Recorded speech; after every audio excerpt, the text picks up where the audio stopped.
আমি ব্রাহ্মণ্যবাদের একজন অনুসারী, কিন্তু আমি ইসলামের অনেক কিছু পছন্দ করি। কিন্তু ইসলামের নিয়ম অনুসরণ করতে হলে আমাকে কি ইসলামে ধর্মান্তরিত হতে হবে, নাকি আমার ব্রাহ্মণ্যবাদের ধর্ম পালন করেই আমি ইসলামের বিভিন্ন নিয়ম অনুসরণ করতে পারবো? স্যার, আমি আপনার অনেক বক্তৃতাই দেখেছি, যেমন ইসলাম ও হিন্দু ধর্মের মধ্যে সাদৃশ্য এবং আরো অনেকগুলো। আপনার বক্তৃতা আমি খুবই পছন্দ করি। বোন খুব সুন্দর একটা প্রশ্ন করলেন। তিনি বললেন যে তিনি ব্রাহ্মণিজমের একজন একনিষ্ঠ অনুসারী, কিন্তু তিনি ইসলামের বিভিন্ন বিষয় পছন্দ করেন। তার প্রশ্ন হচ্ছে যে তিনি কি ইসলামের এই সব বিষয় অনুসরণ করতে পারেন এবং একই সাথে তারা ব্রাহ্মণিজমে চর্চা করতে পারেন। তিনি আমার অনেক লেকচার দেখেছেন এবং অনেকটা পছন্দ করেন। বোন, প্রথমে আপনাকে বলি যে ইসলাম বা মুসলমান হওয়া কোনো উপাধি নয়। ইসলাম আবিধানিকভাবে বোঝায় শান্তি, যা পাওয়া যায় নিজেকে আল্লাহর কাছে সমর্পণ করে।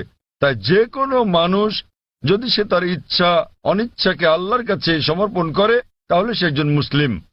শুধুমাত্র মোহাম্মদ, জাকির, আব্দুল্লাহ, সুলতান, শাকির নাম হলে মুসলমান হওয়া যায় না, বা ফাতিমা, আয়েশা, এইসব নামগুলো আপনাকে মুসলিম বানাবে না। মুসলমান মানে যে তার ইচ্ছা অনিচ্ছাকে আল্লাহর কাছে সমর্পণ করে। তো প্রথমেই খুঁজে বের করতে হবে আপনাকে মহান আল্লাহর আদেশ কি। বোন বলেছেন যে তিনি ব্রাহ্মণিজমের একজন একনিষ্ঠ অনুসারী এবং তিনি ইসলামেরও বিভিন্ন বিষয় পছন্দ করেন। আর তিনি আমার অনেক বক্তৃতা দেখেছেন যার মধ্যে ইসলাম ও হিন্দুইজমের সাদৃশ্য আছে। যদি এটা দেখে থাকেন তাহলে উত্তর দেওয়াটা আমার জন্য সহজ হবে, আপনার পক্ষে বোঝাটাও সুবিধা হবে। আপনি যদি দেখে থাকেন আমার হিন্দুইজম ইসলামের সাদৃশ্য নিয়ে বক্তৃতা, যেটা আমি বোধহয় প্রথম শান্তি সম্মেলন চেন্নাইয়ে দিয়েছিলাম, ইসলাম ও হিন্দু ধর্মের মধ্যে সাদৃশ্য। বোন, আপনি যদি ভেবে দেখেন, এমনকি যদি হিন্দু ধর্মের বইগুলোও পড়ে থাকেন, হিন্দু ধর্মগ্রন্থগুলো বলে যে নিজের ইচ্ছাকে ঈশ্বরের কাছে সমর্পণ করবেন।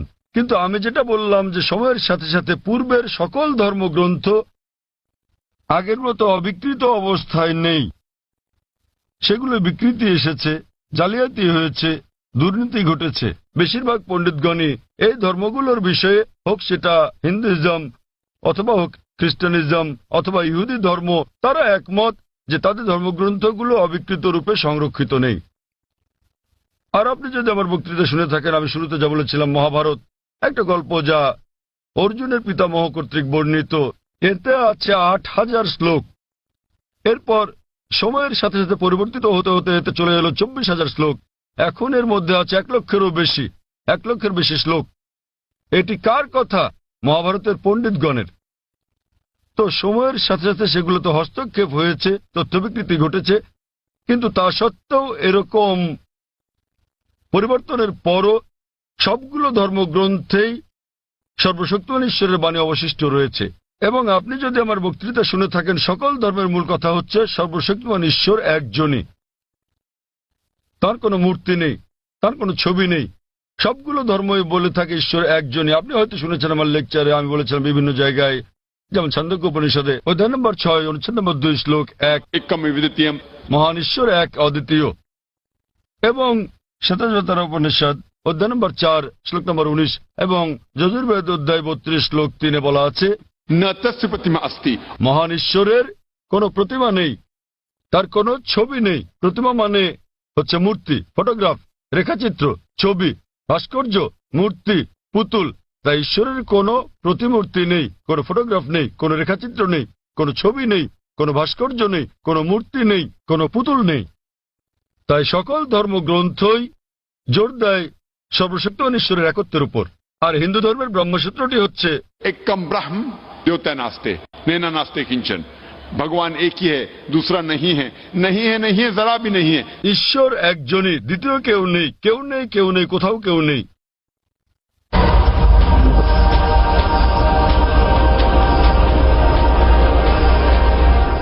এবার আসি মূল প্রশ্নে, যা হলো একজন কট্টর ব্রাহ্মণ হয়েও আপনি ইসলামের শিক্ষা অনুসরণ করতে পারবেন কিনা।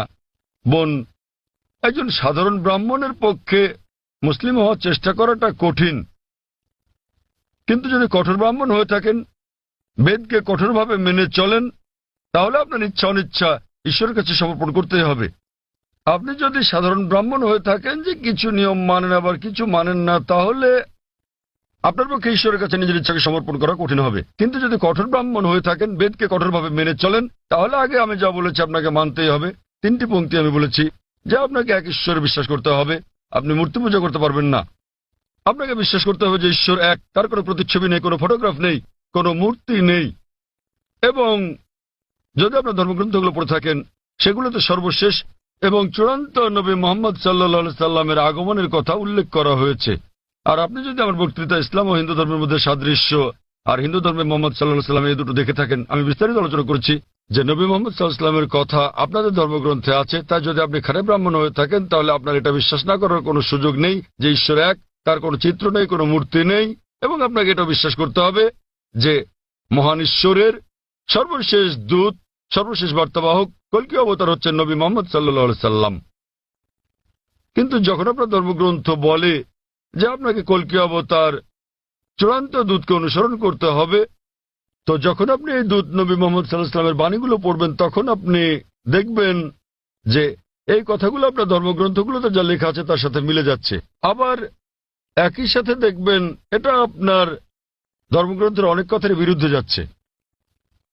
তো এখন আমরা মনে করি যে কোরআন সর্বশক্তিমান আল্লাহর শেষ ও চূড়ান্ত নির্দেশনা, যা নাজিল করা হয়েছিল সর্বশেষ ও চূড়ান্ত নবী মোহাম্মদ সাল্লাল্লাহু আলাইহি সাল্লামের উপরে। এই কোরআন হলো ফোরকান, এটা হলো ন্যায় এবং অন্যায়ের পার্থক্যকারী। তাই কোরআনের সাথে যা যা মিলে যায়, সেটা যদি বাইবেলে উল্লেখ থাকে অথবা থাকে বেদে অথবা মহাভারতে অথবা রামায়ণে, নিশ্চিতভাবে আপনি ধরে নিতে পারেন যে তা হয়েছে সর্বশক্তিমান ঈশ্বরের ইচ্ছা ও আদেশ অনুসারেই। যদি সেটা বিরুদ্ধে যায়, আপনাকে মানতে হবে যে এটা হচ্ছে সর্বশক্তিমান ঈশ্বরের ইচ্ছা ও আদেশের বিপরীত। তাই আপনি যদি একনিষ্ঠ ব্রাহ্মণ হন, ব্রাহ্মণিজম চর্চা করে থাকেন, আপনাকে এক ঈশ্বরে বিশ্বাস করতে হবে, মূর্তি পূজার বিরোধিতা করতে হবে। আর আপনি যদি আমার সেই বক্তৃতা ইসলাম ও হিন্দু ধর্মের সাদৃশ্য শুনে থাকেন, সেখানে যা বলা হয়েছে, আপনি যদি কমপক্ষে ইনশাআল্লাহ এগুলো আপনাকে জান্নাতে নেওয়ার জন্য যথেষ্ট হবে ইনশাআল্লাহ। তাই আপনি যদি আমার বক্তৃতা ইসলাম ও হিন্দু ধর্মের মধ্যে সাদৃশ্য শুনে থাকেন, সর্বশক্তিমান ঈশ্বরের একত্ববাদ সম্বন্ধে, নবী মোহাম্মদ সাল্লাল্লাহু আলাইহি সাল্লাম সম্বন্ধে, কিভাবে সালাত আদায় করা যায়, মদ খাওয়া যাবে না, শুকরের মাংস খাওয়া যাবে না, যা কোরআনের সাথে সাথে আপনাদের ধর্মগ্রন্থ বলা আছে, আপনাদের বেদে শালীনতার বিষয়ে বলা আছে যে মহিলাদের নিজেদের আবৃত রাখা উচিত, যা কোরআনেও বলা আছে। তাই আমার সেই বক্তৃতায় যা যা আমি বলেছি, আরো অনেক বিষয় আছে, কিন্তু আপনি যদি শুধু এই বিষয়গুলো ভালোভাবে অনুসরণ করেন বোন, ইনশাল্লাহ ইনশাল্লাহ এগুলো আপনাকে এই পরীক্ষায় পাশ করিয়ে দেওয়ার জন্য যথেষ্ট। আপনি চাইলে আরো অনেক কিছু অনুসরণ করতে পারেন, কিন্তু কমপক্ষে এই বিষয়গুলো, এই প্রধান বিষয়গুলো যা আমি উল্লেখ করেছি, কিন্তু আপনার ধর্মগ্রন্থে যা বিতর্কিত, আপনার তা অনুসরণ করা উচিত নয়। কারণ আপনাদের পণ্ডিতগণই বলেন যে এটা সময়ের আবর্তনে পরিবর্তিত হয়ে গেছে। আমাদের বুঝতে হবে যে এই বিষয়গুলো হচ্ছে তথ্য বিকৃতি, হস্তক্ষেপিত, সত্যের অতিরঞ্জন। তাই মিলগুলো শুধু অনুসরণ করেন, ইনশাল্লাহ ইনশাল্লাহ আপনি একজন ভালো ব্রাহ্মণ হতে পারবেন। আপনি নিজ ধর্মগ্রন্থের অনুশাসন মেনে চলেন, জাফর খান এবং কোরআনের সাথে মিলে যায়, এবং ইনশাল্লাহ একজন নিয়মনিষ্ঠ মুসলমানও হতে পারেন। তো আশা করি ইনশাল্লাহ যে সর্বশক্তিমান আল্লাহ আপনাকে হিদায়াত দান করুন। বোন, আপনি কি বিশ্বাস করেন ইসলাম ও হিন্দু ধর্মের সাদৃশ্য নিয়ে আমি আলোচনায় যে কথাগুলো বলেছিলাম? হ্যাঁ স্যার, পুরোপুরি। বোন, আমার লেকচারের কথাগুলোর সঙ্গে আপনি একমত? জি স্যার। আপনি কি নিয়মগুলো মানতে রাজি আছেন? হ্যাঁ হ্যাঁ, রাজি আছি। তাহলে আপনি যেহেতু এগুলো মানতে রাজি আছেন, আমি যা বলেছি, সুতরাং আপনি প্রকৃতই নিজের ইচ্ছা অনিচ্ছাকে আল্লাহর কাছে সমর্পণ করলেন। আরবিতে আপনি বলতে পারেন মুসলমান, বাংলায় বলতে পারেন আল্লাহর কাছে নিজের ইচ্ছাকে সমর্পণকারী। তো যদি একমত হন যে ধর্মগ্রন্থগুলোতে বলা আছে এক ঈশ্বরের উপাসনা করতে হবে, তিনি ছাড়া আর উপাস্য নেই, মূর্তি পূজা করা অন্যায়, আপনি যদি সর্বশেষ ও চূড়ান্ত নবী কল্কি অবতার মুহাম্মদ সাল্লাল্লাহু আলাইহি সাল্লাম এবং তার শিক্ষার উপর বিশ্বাস রাখেন, তাহলে আমার মতে, আমি যদি আরবিতে বলি, আমাকে বলতে হবে যে আপনি ইসলাম ধর্ম পালন করছেন এবং আপনি একজন মুসলিম। বোন, আপনি কি একমত আছেন? জি স্যার, একমত। তাহলে আপনি কি জনসমক্ষে বলতে পারবেন যে আরবি নিয়মে আপনি একজন মুসলিম? বোন, আপনি কি আরবি নিয়মে ঘোষণা দিতে পারবেন এটা? যেহেতু